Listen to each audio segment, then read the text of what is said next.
Hi welcome back to my channel Varma's recipes. ఈరోజు మంచి nutritious recipe మీకు ఇంట్రడ్యూస్ చేయబోతున్నాను.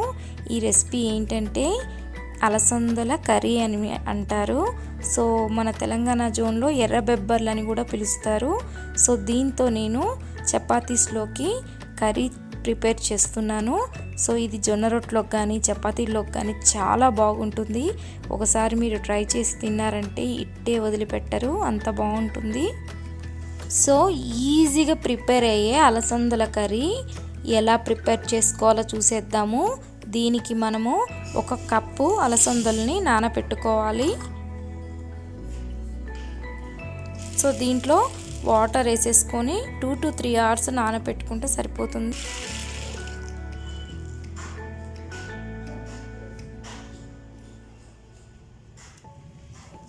సో ఇలా మనం నానబెట్టేసుకుందాం అలసందల్ని. ఈ అలసందలు 3 hours తర్వాత చూస్తే నానాయి. సో దీన్ని నేను కుక్కర్లో వేసేసుకొని ఒక 3 whistles పెట్టుకుంటాను. సో అంతలోపల ఎండు కొబ్బరి ఉంటుంది కదా, దాన్ని కొంచెం తీసుకుందాము. మీ ఇంట్లో పచ్చి కొబ్బరి ఉన్న యూజ్ చేసుకోవచ్చు. నేను ఇక్కడ ఎండు కొబ్బరి యూజ్ చేస్తున్నాను. సో దీన్ని మొత్తం మనం చిన్నగా చాప్ చేసేసుకుందాము. సో ఇప్పుడు ఈ కొబ్బరి ముక్కల్ని 4 పచ్చిమిర్చిల్ని 4 వెల్లుల్లిపాయలని వేసుకొని పేస్ట్ చేసుకుందాము ఈ విధంగా. సో నెక్స్ట్ నేను కర్రీకి ప్యాన్ పెట్టేసి ఆయిల్ హీట్ చేసుకుంటున్నాను. సో వన్స్ ఆయిల్ హీట్ ఎక్కిన తర్వాత కొంచెం ఆవాలు,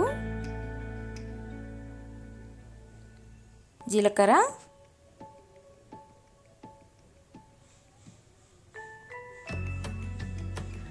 నెక్స్ట్ ఉల్లిపాయ ముక్కలు.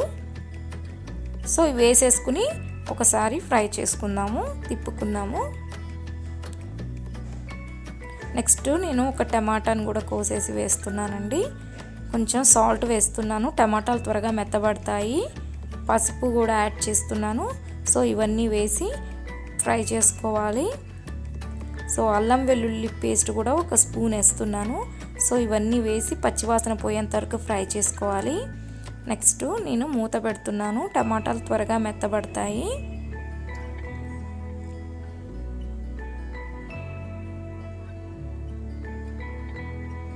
సో టమాటాలు మెత్తబడ్డాయి, బాగా స్మాష్ చేస్తే ఇట్లా మెత్తగా అయిపోతాయి టమాటాలు. సో ఇలా అయిపోయిన తర్వాత మనము మిక్సీ చేసుకున్న పేస్ట్ని దీంట్లో వేసేసుకోవాలి. సో ఇది కూడా పచ్చి వాసన పోయేంత వరకు ఒక 2 to 3 minutes ఫ్రై చేసుకోండి. సో ఈ విధంగా ఫ్రై అయిపోయింది. దీంట్లో కొంచెం గరం మసాలా వేస్తున్నాను. సో గరం మసాలా వేసేసి తిప్పేసుకొని ఫ్రై చేసుకోండి. సో దగ్గర పడుతూ ఉన్నప్పుడు, కొంచెం గట్టిగా అవుతున్నప్పుడు మనం ఉడికిచ్చి పెట్టుకున్న అలసందల కర్రీకి ప్రిపరేషన్ చేసుకున్నాం కదా అలసందల్ని, ఆ ఉడికిచ్చి పెట్టుకున్న అలసందల్ని దీంట్లో యాడ్ చేసేసుకోండి. సో యాడ్ చేసేసుకొని కొంచెం వాటర్ పోసేసుకోండి దీంట్లో. సో మూత పెట్టేసి ఒక 5 minutes బాయిల్ అవ్వనివ్వండి. సో దగ్గరికి వచ్చేసింది, బాయిల్ అవుతూ ఉంది. సో మీరు ఇంత కన్సిస్టెన్సీలో ఉంటే సరిపోతుంది, ఎందుకంటే మళ్ళా అది చిక్కబడుతుంది ఆఫ్ చేసిన తర్వాత. సో దీన్ని కొత్తిమీరతో గార్నిష్ చేసుకున్నారంటే అంతే, ఎర్ర అలసందల కర్రీ ప్రిపేర్ అయిపోయినట్టే. ఇది చపాతీస్లోకి చాలా బాగుంటుంది, చాలా ఈజీగా క్విక్గా ప్రిపేర్ అయిపోతుంది.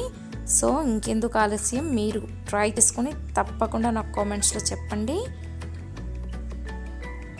సో చూసారు కదా మా రెసిపీ. మీకు కనుక మా రెసిపీ నచ్చినట్లయితే లైక్ చేయండి, షేర్ చేయండి అండ్ సబ్స్క్రైబ్ చేయడం మటుకు మర్చిపోకండి. Thanks for watching.